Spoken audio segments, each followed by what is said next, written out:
పితా పుత్ర పవిత్రాత్మ నామమున ఆమేన్. క్రీస్తునాథుని యందు మిక్కిలి ప్రేమగల ప్రియమైన సహోదరి సహోదరులారా, ఈరోజు మనము సామాన్య 19 ఆదివారంలోనికి ప్రవేశించి ఉన్నాం. ఈనాటి ముఖ్య అంశాలను మనం పరిశీలించి చూసినట్లయితే, మొదటిగా విశ్వాసపాత్రుడు, వివేకవంతుడు, ధన్యుడు.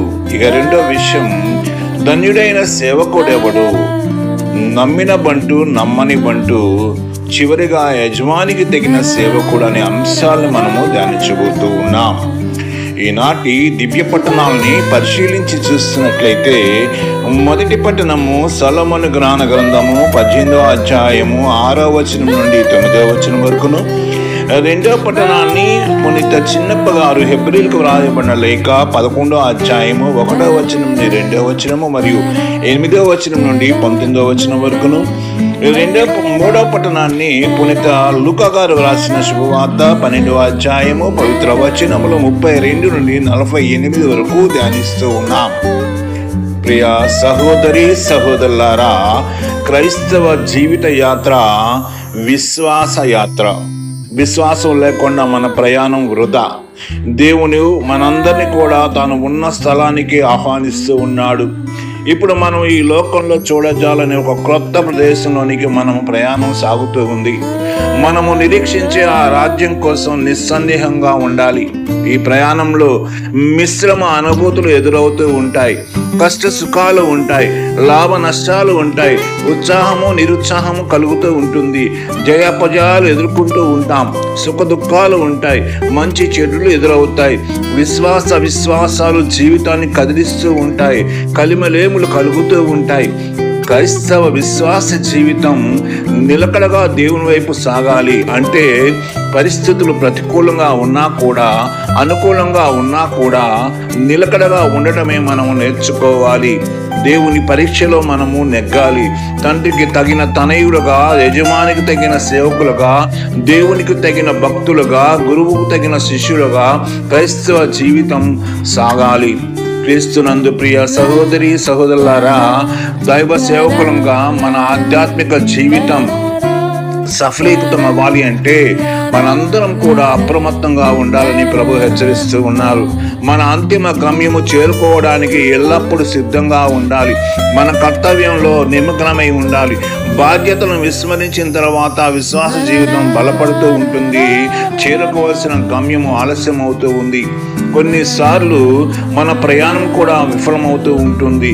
మన ఆశాభావం నెరవేరడానికి ప్రభువు నేర్పించిన మెలకువలను పాటించాలని, జీవితం కష్టంగా ఉందని నిరుత్సాహపడకుండా ఆలస్యమైన మన గమ్యం వైపుకు మన దృష్టి ఎల్లప్పుడూ ఉండాలి. మనం చేసే ఈ యాత్ర కొందరికి దగ్గరగా అనిపిస్తుంది, మరికొందరికి సుదూరంగా అనిపిస్తుంది. అప్రమత్తంగా లేకపోతే జీవితమే భారంగా అనిపిస్తుంది. ప్రియ సహోదరి సహోదరులారా, దేవుడు మన యందు ఉన్నాడు, ఆయనే మనల్ని నడిపిస్తున్నాడు.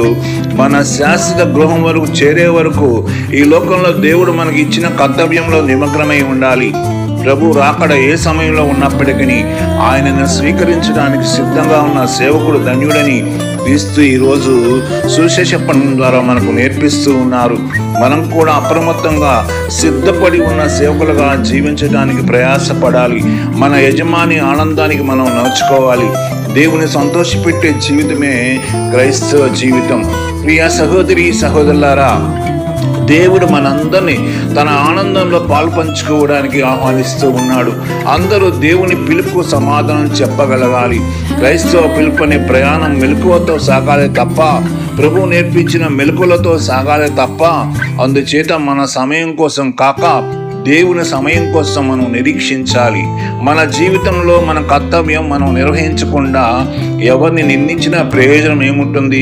ఒక్కసారి పరిశీలించుకుందాం. క్రైస్తవులు కూడా చాలామంది ఇహలోక వాంఛలతో కష్టపడుతున్నారు, సంపదల కోసం తాపత్రయపడుతున్నారు, పేరు ప్రతిష్టల కోసం ఆరాటపడుతున్నారు. ఇవేవి శాశ్వతం కాదని మనందరికీ తెలుసు. అయినప్పటికీ మనం చేయవలసిన కృషి ఈ విషయంలో కాదన్నది సత్యము. ప్రియ సహోదరి సహోదరులారా, జీవితం చిన్నది, అయితే దేవుడు మనకి ఇచ్చిన ఈ బహుమానము బహు గొప్పది. ప్రతి క్షణం ఆనందంగా జీవించాలి, దేవుని వరముగా జీవించాలి. దేవునికి ఇష్టమైన విధంగా జీవించాలి. దేవునికి సమర్పణగా మన జీవితం మారాలి. ప్రియ సహోదరి సహోదరులారా, కర్తవ్య నిర్వహణలో మనం ఎంతవరకు సఫలం అవుతున్నాం? కొందరు నిరంతరం కష్టపడుతూ ఉంటారు, కానీ స్వప్రయోజనాలనే కోరుకుంటూ ఉంటారు. మరికొందరు అక్రమ సంపాదనకు అలవాటయ్యారు. ఇంకొందరు ఏ పని చేయకుండా సోమరులుగా ఉంటున్నారు. దేవుని చిత్తం ఏమిటో క్రైస్తవ విశ్వాసి ఎరిగి జీవించాలి. దేవుణ్ణి తృప్తిపరచాలి. పలుమార్లు మన ఆలోచనలు, మన నిర్ణయాలు తప్పని తెలిసినప్పటికీ కూడా మనం నిర్లక్ష్యంగా జీవిస్తున్నాం. దానికి తగిన మూల్యం చెల్లించుకోవాల్సిన సమయం ఆసనం అవుతుంది. దీనిని మనం మర్చిపోకూడదు. దేవుని సహాయంతో మనం ప్రయాణం సాగినప్పుడు దేవుడు మనకిచ్చే ప్రతిఫలం కోసం మనం నిరీక్షిస్తాం. క్రైస్తవ విశ్వాస జీవితం అంతిమంగా ప్రభువును చేరటంలోనే ముగుస్తుంది. అప్పటి వరకు జీవితంలో ఒక పోరాటంలో ముందుకు సాగాలి. ఒక యుద్ధంలో విరోచితంగా పోరాడి పాపాన్ని జయించాలి. మన ఆనందం ఈ లోక వస్తువులపైన కాకుండా అవి మన హృదయాన్ని దొంగిలించి దేవుని దూరం చేసే ప్రమాదం ఉంటుంది. కాబట్టి లోక వ్యామోహాల వలన ఎలాంటి ప్రయోజనం ఉండదు. మన పూర్వీకులు ఎంతో మంది తమ సమస్తాన్ని విడిచిపెట్టి ప్రభువు కోసమే జీవించారు. అదే వారి విశ్వాసం. వారి విశ్వాసానికి దేవుడు వారికి నిత్య జీవితాన్ని బహుకరించాడు. పునీతులుగా వారు చిరస్మరణీయులు అయ్యారు. వారి జీవితం ఇప్పటికీ క్రైస్తవ సంఘానికి ఆదర్శంగా ఉంటూ ఉన్నది. అందుచేత రాబో తరానికి మనం కూడా దేవుని మార్గాన్ని చూపే విశ్వాస దీపికలుగా ప్రకాశించగలగాలి. దేవుని సేవకులుగా దేవుని బహుమానముకై నిరీక్షించాలి. ఈ మన ప్రయత్నం ఫలించాలని ఆకాంక్షిస్తూ ప్రార్థించుకోవాలి. మొట్టమొదటిసారిగా విశ్వాస జీవితం దైవ ప్రజల పవిత్ర ఒప్పందం అనేటువంటి అంశాన్ని మనం ధ్యానిద్దాం. విశ్వాస జీవితం అనేది దేవునిపై నమ్మకంతో సాగే ప్రయాణం. దేవుని నమ్మటం అంటే మనకంటే మిన్నగా ఆయన ఆజ్ఞలు పాటించడం, ఇరుగు పొరుగు వారిని ప్రేమించడం, గౌరవించడం కూడా దేవుని నమ్మకంలో ఒక భాగమే అవుతుంది. దేవునిపై మనకున్న నమ్మకం చేతనే రాబోవు దేవుని మహిమకై నిరీక్షిస్తూ ప్రయాణం సాగుతూ ఉంటుంది. దేవుడు తన ప్రజలను రక్షించడంలో ముందుగా ఆ ప్రజలకు తనపై ఉన్న నమ్మకాన్ని కలిగిస్తూ ఉన్నాడు. అనేక అద్భుతాలు చేస్తూ ఉన్నాడు. దేవుడు నమ్మకస్తుల ద్వారా అనేక అద్భుతాలు చేయించాడు. ఇజ్రాయేల్ ప్రజలు విముక్తికి ముందు రాత్రి తొలి పాస్కా ఒక పవిత్రమైన ఒప్పందంగా ఆరగించారు. వారిలో ఉన్న చెడును తీసివేసుకొని దేవుని మీద నమ్మకం కలిగి ఉండాలని ఈ ఒప్పందంలో దేవుడే వారిపై చెరగని ముద్ర వేశారు. దేవునిపై నమ్మకంతో ఉన్నవారే ఈ పాస్కా విందులో పాల్గొన్నారు. వారు మాత్రమే రక్షించబడ్డారు. ఈ విషయాన్ని దేవుడు స్వయంగా మోషే అహరోనులకు తెలియపరిచాడు.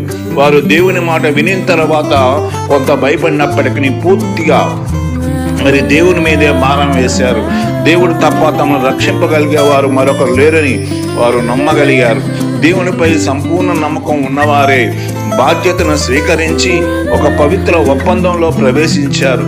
ప్రియ సహోదరి సహోదరులారా, సొలొమోను జ్ఞాన గ్రంథము 18వ అధ్యాయము 6 నుండి 9 వచనాలలో ఇజ్రాయేలు ప్రజల యొక్క విశ్వాస జీవితంలో పవిత్ర ఒప్పందాన్ని ధ్యానిస్తున్నాం. ఈ ఒప్పందం ద్వారా ప్రజలందరూ దేవునిలో ఒకటిగా మారారు.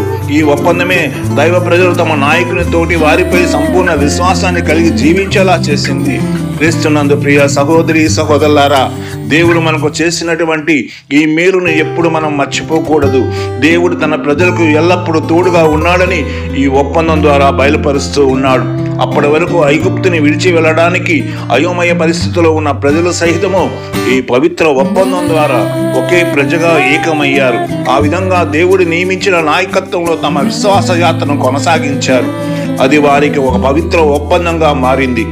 దేవుడు వారిని బలపరిచాడు. వారి యాత్రలో తోడుగా ఉన్నాడు. మధ్యలో వారు అనేక చేదు తీపి అనుభవాలు ఎదుర్కొన్నారు. దేవునికి విశ్వాసపాత్రులుగా లేనివారు తమ పాపములు తామే మరణించారు. దేవునిపై సంపూర్ణ నమ్మకంతో విశ్వాస యాత్రలో సాగిన వారికి మాత్రమే వాగ్దాన భూమి చేరుకునే భాగ్యం లభించింది. ప్రియ సహోదరి సహోదరులారా, ఇక ఇజ్రాయేల్ ప్రజల యొక్క దాస్య విముక్తి వారు చేసుకున్న తొలి పాస్కా ద్వారా ఆరంభమయ్యింది. ఆ రాత్రి జరిగిన సంఘటన ద్వారా వారి జీవితాల్లో చిరస్మరణీయమైనది. దేవుడు తన సేవకుడైన మోషే ద్వారా ఆజ్ఞాపించిన విధంగా పాస్కా విందును ఏర్పాటు చేసుకున్నారు. ఆ రాత్రి తమని తాము సిద్ధపరచుకున్నారు. ప్రభుతో ఒక కొత్త ఒప్పందంలోకి ప్రవేశించారు. దేవుని నమ్మి ఈ ఒప్పందంలోకి సిద్ధమయ్యారు. ఆ రాత్రి దేవదూతలు ప్రజల ఇంటి గుమ్మానికి ఉన్న గొర్రెపిల్ల రక్తాన్ని చూసి దాటిపోతూ ఉన్నారు. రక్తం దారలేని ఇంటి బిడ్డలను హతమార్చారు. ఆ విధంగా దేవుని ప్రజలు మాత్రమే పవిత్ర ఒప్పంద ప్రజగా ఐగుప్తును దాటారు. అంటే ఇతరులకు కూడా ఇజ్రాయేలు ప్రజలతో నడి సముద్రంలో దాటడానికి ప్రయత్నించారు. కానీ వారిలో ఏ ఒక్కరు కూడా అవతలి ఒడ్డుకు చేరలేదు. నీటిలోని మునిగి ప్రాణాలు విడిచారు. ప్రియా సహోదరి సహోదరులారా, దేవుడు సజ్జనులను కాపాడుతాడు, శత్రువులను సంహరిస్తాడు. దేవుని దృష్టిలో సజ్జనులు అంటే తనపై నమ్మకంతో జీవించే ప్రజలు. దేవుని ఆజ్ఞలను పాటించిన వారే దేవునికి శత్రువులు. అంటే దేవుడు నమ్మకమైన వాడు, దేవునికి గొప్పగా ఉంటుంది. ఆయన యందు విశ్వాసంతో జీవించేవారు కలకాలము కూడా ఆనందంగా జీవిస్తారు. ప్రియ సహోదరి సహోదరులారా, దేవుని యందు నమ్మకంతో పవిత్ర ఒప్పందం చేసిన వారు దేవుని ఆజ్ఞ ప్రకారమే బలి అర్పించారు. దేవుని ఆజ్ఞలు పాటిస్తామని ప్రతిజ్ఞ చేశారు. దేవుని దీవెనలు అందరం స్వీకరించుదామని ఒప్పందం చేసుకున్నారు. కష్టాలు కలిసే భరించడానికి ఒప్పందం చేసుకున్నారు. దేవుని కార్యాలు మన ప్రమేయం లేకుండా బలవంతంగా జరగవు కదా. దేవుడే సమర్థుడే, కానీ ఆయన మన స్వేచ్ఛను కూడా గౌరవిస్తూ ఉన్నాడు. తనపై ఉన్న వాళ్ళని, నమ్మకం ఉన్న వాళ్ళని తన ప్రజలుగా స్వీకరిస్తూ ఉన్నాడు. చివరి వరకు ఆయన వారితోనే ఉన్నాడు. ఇజ్రాయేల్ ప్రజలు ఎడారి ప్రయాణం ఎలా సాగిందో మనం ఆలోచించినట్లయితే, నీటిపైన, భూమిపైన, ఎడారిలో, పర్వతాలపైన, కొండలపైన, గుట్టలపైన, రాళ్లపైన, అగ్నిపైన, చీకటిలో, ఎండ వేడిమిలో, కరువులో, విపత్తుల్లో, యుద్ధాలలో ఇలా ఎన్నో పరిస్థితులు ఇజ్రాయేల్ ప్రజలు వారి యొక్క ప్రయాణంలో ఎదుర్కొన్నారు. దేవుడు తనపై నమ్మకం ఉంచిన వారిని విడిచిపెట్టలేదు. గర్వముతో దేవుని ఆజ్ఞను ధిక్కరించిన వారు తమ చావును తామే కొని తెచ్చుకున్నారు. ప్రియ సహోదరి సహోదరులారా, ఇజ్రాయేల్ ప్రజల విశ్వాస జీవిత యాత్ర నేడు మనందరికీ కూడా ఒక గొప్ప ఆధ్యాత్మిక పాఠంగా మిగిలిపోతూ ఉన్నది. మనందరము దేవుని పవిత్ర ఒప్పందంలో జీవిస్తున్నాం కదా. దేవుని చిత్తాన్ని ఎరిగి జీవించడం మనకు పరమానందం కావాలి. ఆయనే మనకు సంరక్షకుడుగా ఉంటాడు. దేవుని ఒప్పందాన్ని గౌరవించకపోతే విశ్వాస ప్రయాణం మనకు సఫలం కాదు. కాబట్టి దేవుని విస్మరించిన తరువాత ఎడారిలో ఇజ్రాయేల్ ప్రజలు అష్టకష్టాలు పడ్డారు. మన ప్రయాణంలో కూడా ఎన్నో శ్రమలు ఎదుర్కోవాల్సి ఉంటుంది. కాబట్టి దేవునిపై నమ్మకంతో మనం ప్రయాణం కొనసాగితే దేవుని యందు మన విశ్వాసాన్ని నిలుపుకుంటాం. మనం చేరవలసిన ఆ గమ్యాన్ని ముందుగానే ఆనందంతో చూసి ధరిస్తాం. అందుచేత దేవుడు మనకు మధ్య కుదిరిన ఒప్పందాన్ని గౌరవించుదాం, పవిత్ర జీవితం జీవించుదాం, విశ్వాస ప్రయాణాన్ని కొనసాగించుదాం, దైవ ప్రజలుగా జీవించుదాం. ప్రియ సహోదరి సహోదరులారా, విశ్వాస పితామహుడు అబ్రహాము విశ్వాసమే ఉత్తమము అని చెప్పి దేవుడు చెప్తూ ఉన్నాడు. దేశానికి అబ్రహామును నడిపించింది కూడా ఆయన విశ్వాసమే. కాబట్టి అబ్రహాము విశ్వాసం గొప్పగా బైబిల్ గ్రంథం మనకు నేర్పిస్తుంది. హెబ్రీయులకు రాసిన లేఖ 11వ అధ్యాయం 1 నుండి 2 వచనాలు మరియు 8 నుండి 19 వచనాలు మనం చదివితే విశ్వాసానికి నిర్వచనము అబ్రహాము. విశ్వాస విజయాన్ని ధ్యానిస్తున్నాం. కాబట్టి విశ్వసించడం అంటే మనం నిరీక్షించే విషయం ముందు నిస్సందేహంగా ఉండాలని, మనం చూడాలని, విశ్వాసాన్ని గురించి నిశ్చయంగా ఉండటమని మనకు నేర్పిస్తూ ఉన్నది. ప్రియ సహోదరి సహోదరులారా, మనం దేనికోసం నిరీక్షిస్తున్నామో దానిపై నిస్సందేహంగా ఉండాలి. మన నిరీక్షణ ఈ లోక జీవితం కోసం కాదు, కానీ ఈ లోక జీవితం కోసం నిరీక్షించవలసిన అవసరమే లేదు. కానీ అది మనకంటే ముందే ఉన్నదని. కానీ మన నిరీక్షణ ఈ లోక జీవితం కోసం కాదు. అందుచేత మనం నిరీక్షించే విషయంలో నిస్సందేహంగా ఉండాలి. మనం ఇప్పుడు చూడచాలని విషయాన్ని గురించి నిశ్చయంగా ఉండాలి. దేవుడు మనకి ఒక కొత్త దేశాన్ని వాగ్దానం చేస్తూ ఉన్నాడు. అదే పరలోక రాజ్యం. అది రక్త మాంసంతో కూడిన దేశం కాదు. అది తాత్కాలిక సంపదను కూడబెట్టుకునే దేశం కాదు. అది మృత్యువుకు లోబడే దేశం కాదు. అందుచేత మనం దేవుడు వాగ్దానం చేసిన ఆ దేశం కోసం నిశ్చయంగా ఉండాలి.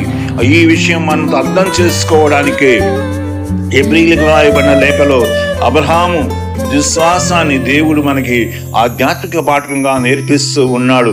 అబ్రహాము విశ్వాసము పితామహుడు. అతనికి దేవునిపై ఉన్న నమ్మకం అపారమైనది. దేవుడు అబ్రహాము పేరు పెట్టి పిలిచాడు.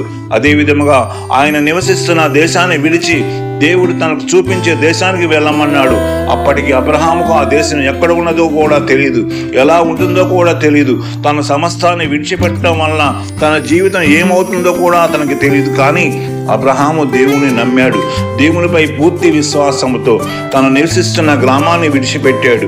దేవుడు చూపిస్తాడన్న ప్రాంత వైపు ప్రయాణాన్ని సాగించాడు. ఈ విషయంలో అబ్రహాము విశ్వాసం చాలా గొప్పది. అబ్రహాము తాను ఈ లోకంలో ఒక పరదేశినని, ఒక ప్రయాణికునిగా భావించాడు. అందువల్లనే తాను నివసిస్తున్న నగరం కంటే ఉత్తమమైన నగరాన్ని దేవుడు తనకు చూపిస్తున్నాడని విశ్వసించాడు. తాను నివసిస్తున్న నగరమే గొప్పదైతే మరో నగరానికి ఆయన ప్రయాణం సాగించేవాడే కాదు. దేవునిపై అతనికున్న నమ్మకం వల్లనే అతడు ఈ ప్రయాణం చేయగలిగాడు. అందుకు తాను నిస్సందేహంగా ఉన్నాడు. తాను చేరవలసిన గమ్యాన్ని చేరుకుంటానని నిశ్చయంగా ఉన్నాడు. ఇది తన శక్తి సామర్థ్యాల పైన కాకుండా దేవునిపై అతనికి ఉన్న నమ్మకం వలన కలిగింది. అంటే అబ్రహాము రాబో శాశ్వత గృహాన్ని తలుచుకుంటూ దేవుని వాగ్దానం ప్రకారం తన ప్రయాణాన్ని కొనసాగించాడు కాబట్టి విశ్వాసం వలన దేవుడు ఆమోదముద్ర పొందాడు. కాబట్టి అబ్రహాము విశ్వాసం లాగా మనం కూడా ఒక మంచి గొప్ప విశ్వాసాన్ని కలిగి ఉండాలి. ఈ లోకంలో మన పరదేశమని, యాత్రికులని మనం బహిరంగంగా ఒప్పుకోవాలి. అప్పుడే తిరిగి దేవునిపై విశ్వాసంతో ఆయన చూపిన వాగ్దాత్త భూమికి మనము వెళ్ళగలమని చెప్పవచ్చు. ప్రియ సహోదరి సహోదరులారా, అబ్రహాము జీవితం దేవునికి విశ్వాసపాత్రుడై ఉన్నట్లే, దేవుడు తాను ఉన్న దేశాన్ని విడిచిపెట్టమన్నట్లే మనం కూడా ఒక రోజు ఈ లోకాన్ని విడిచిపెట్టి దైవరాజ్యం వైపు ప్రయాణించవలసి ఉన్నది. ఇక మూడవది, విశ్వాసపాత్రుడు వివేకవంతుడిని క్రీస్తు ప్రభు మనకు నేర్పిస్తూ ఉన్నాడు. క్రైస్తవ విశ్వాసులు దేవుని విశ్వాసపాత్రులుగా, వివేకవంతులైన సేవకులుగా ఉండాలని ఈ సందేశం క్రీస్తు ప్రభు మనకు అందిస్తున్నాడు. పునీత లూకా శుభవార్త 12వ అధ్యాయము 32-48 వచనాలు మనం చూసినట్లయితే స్వర్గ సంపదలను ఆశించమని క్రీస్తు మనకు బోధిస్తూ ఉన్నాడు. అప్రమత్తమై సేవకులుగా ఉండాలని చెప్తూ ఉన్నాడు. కర్తవ్యంలో నిమగ్నమైన సేవకులుగా ఉండాలని, యజమానికి విశ్వాసపాత్రులుగా జీవించాలని యేసు ఉపమాన రీతిగా బోధిస్తూ ఉన్నాడు. కాబట్టి మన విశ్వాస యాత్రను ప్రారంభించాం కాబట్టి ఈ యాత్రలో మనకు ఎదురయ్యే విపత్తులకు భయపడక అప్రమత్తంగా ఉండాలి. అంతేకాదు, ఒక చిన్న మంద భయపడవలదు, మీకు రాజ్యమును ఇచ్చుట మీ తండ్రి ఇష్టమని ప్రభువు మనకు అభయాన్ని ఇస్తూ ఉన్నారు. అందుకు మనం చేయవలసిన పని ఏమిటో తెలుసా? మన ఆస్తులన్నింటినీ అవసరంలో ఉన్న వారికి దానం చేయాలి. మన కొరకు శాశ్వతమైన ఆధ్యాత్మిక సంచిని సమకూర్చుకోవాలి. ఈ లోకంలో మనం కూడా పెట్టుకునే ధనం, కట్టుకున్న ఇల్లు, సమకూర్చుకున్న సంచులు, సంపాదించిన పేరు ప్రఖ్యాతులు అన్నీ తాత్కాలికమైనవే కనుక ప్రభు మన సంపదను పరలోకంలో భద్రపరచుకోమని ఆహ్వానిస్తున్నాడు. అక్కడ మన జీవితం శాశ్వతంగా ఉంటుంది. పరలోక సంపదను చెదపురుగులు తినలేవు. ఈ లోకంపై మక్కువతో జీవించేవారు తమ జీవితాన్ని చెదపురుగులకు సమర్పించినట్లే. ప్రియ సహోదరి సహోదరులారా, మన సంపద ఎక్కడ ఉంటుందో మన హృదయం కూడా అక్కడే ఉంటుంది.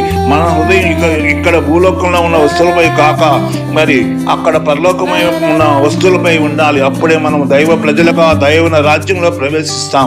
మన సంపదను ఎక్కడ కూడబెట్టుకుంటున్నామో ఆలోచించండి. దైవ ప్రజలారా, అప్రమత్తంగా ఉండండి. మన యజమాని తిరిగి వచ్చే వరకు మేల్కొని ఉండాలని యేసు మనకు నేర్పిస్తూ ఉన్నాడు. అప్పుడే మనం ధన్యుడుగా దేవుని కీర్తి పొందుతాం. అప్రమత్తంగా ఉన్న సేవకులు తన యజమాని కోసం మెలకువతో ఉంటారు కాబట్టి సిద్ధపడి ఉండమంటున్నాడు. ఏ గదిలో వచ్చినా మనం స్వీకరించడానికి ఎదురు చూడాలి. అందువలన దైవ ప్రజలు ఎల్లప్పుడూ అప్రమత్తంగా ఉండాలి. చూడండి, దొంగవాడు మన ఇంటికి వస్తున్నాడంటే మనం కాపలా కాసి మన సంపదను కాపాడుకుంటాం కదా. అలాగే యేసు కోసం మనం నిరీక్షించాలి. మన ప్రాణాన్ని కోల్పోకుండా ఉండాలంటే మంచి సేవకులుగా జీవించాలని ప్రభు మనకి బోధిస్తూ ఉన్నాడు. కాబట్టి ఈ లోకంలో జీవించినంత కాలము ద్వేషాన్ని తీసివేసుకోవాలి. అసూయ ఉండకూడదు. ధనకాంక్ష జీవితాన్ని దయనీయంగా మారుస్తుంది కాబట్టి శారీరక వ్యామోహాలని అధిగమించాలి. మంచి రోజుల కోసం నిరీక్షించాలి. మన నోటి నుండి చెడు రాకూడదు. చెడును మంచితో జయించాలి. మా ప్రియ సహోదరి సహోదరులారా, నడుము కట్టుకోవడం అంటే దేవుని కార్యాలు చేయడానికి నేను సిద్ధంగా ఉన్నానని ప్రకటించడమే. చెడు అలవాట్లు స్వస్థపలికి మంచి అలవాట్లను పెంపొందించుకున్నాం. ఎవరు నాశనం చేయలేని పరలోక సంపదను కూడబెట్టుకోవడానికి కార్యోన్ముఖంగా మారుదాం. క్రైస్తవ విశ్వాస యాత్రికులు తమ దీపాలను ఎల్లప్పుడూ వెలుగుతూ ఉండాలని క్రీస్తు ప్రభువే తన శిష్యులతో, మీరు లోకానికి వెలుగై ఉన్నారని, ఉన్నత స్థలంలో కట్టబడిన నగరము అందరికీ కనిపిస్తుంది. మనం వెలుగులో ఉంటే మనం చేసే పనులు అందరూ చూస్తారు. అప్పుడు మన కార్యాలు దేవుని మహిమకరంగా మారతాయి. దీపాన్ని వెలిగించి దాచిపెడితే అది ఎవరికి ఉపయోగపడదు. దీపమును వెలిగించి అందరికీ కనిపించేలాగా మీద పెట్టాలి. ఆ వెలుగులోనే మన జీవితం స్పష్టంగా కనిపిస్తుంది. మన పనులు పరలోకమందున్న దేవునికి మహిమకరంగా చేయాలని ప్రభు సందేశాన్ని ఇస్తూ ఉన్నాడు. కాబట్టి ఈ యొక్క సందేశాన్ని ఆలకించిన మనందరం కూడా క్రైస్తవ జీవితం అనేది శిలువ శ్రమల పాటులు కాబట్టి దాని ప్రకారం దేవుడిపై పెట్టిన విశ్వాసము, దేవునిని ఆరాధిస్తూ మన జీవితాలు దీపాలుగా వెలుగుతూ ఆయన కోసం ఎదురు చూడాలి. వెలకట్టలేని దేవుని సంపదకై ఆశాభావంతో ఎదురు చూద్దాం. నమ్మిన వంటగా మన కర్తవ్యంలో నిమగ్నమై జీవించుదాం. విశ్వాసంతో క్రీస్తు రెండవ రాకడకై నిరీక్షించుదాం. ఈ లోకంలో మన జీవితం అస్తమించిన జీవితం కాకూడదు, క్రీస్తుతో ఉదయించే జీవితంగా ఉండాలని ఆశించుదాం. ఈ యొక్క చిన్న వాక్యం ద్వారా దేవుడు మనందరినీ దీవించి కాచి కాపాడును గాక. పితా పుత్ర పవిత్రాత్మ మహిమ కలుగునట్లు ఆదిలోను ఇప్పుడును ఎప్పుడును సదాకాలం కలుగును గాక. దేవుడు మనందరినీ దీవించి కాచి కాపాడును గాక. ఆమేన్, ఆమేన్, ఆమేన్.